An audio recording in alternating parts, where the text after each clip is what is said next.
అందరికీ నమస్కారం అండి. నేను ఈ జీజీహెచ్ నల్గొండలో గత 4 సంవత్సరాలుగా పనిచేస్తున్నాను.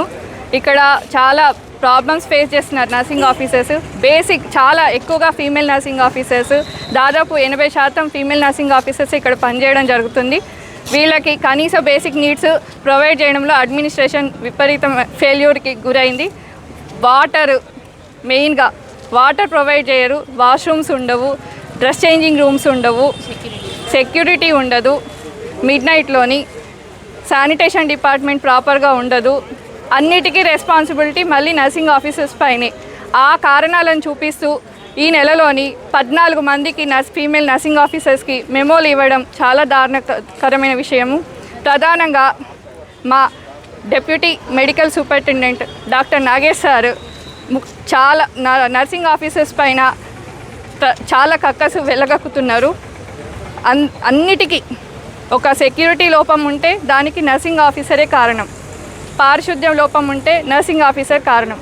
అన్నిటికీ నర్సింగ్ ఆఫీసర్స్ని కారణంగా చూపించి వాళ్ళకి మెమోలు ఇచ్చి వాళ్ళని తీవ్రమైన మానసిక క్షోభకు గురిచేస్తున్నారు.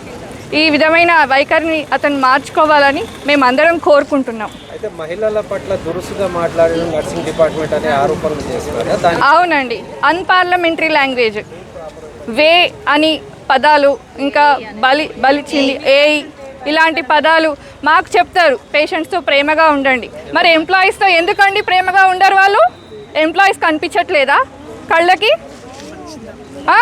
బలిచింది ఇవన్నీ మాటలు మాట్లాడొచ్చా అండి ఒక అమ్మాయిలతోని, ఆడవాళ్ళతోని? Deputy medical superintendent Nagesh sir.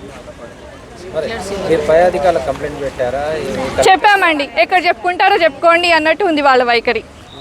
అందుకే ఇవాళ మేమందరం బయటికి రావాల్సి వచ్చింది. 4 సంవత్సరాల నుండి చూస్తూనే ఉన్నాము, వేగుతూనే ఉన్నాము, ఇవాళ బయటికి రావాల్సి వచ్చింది.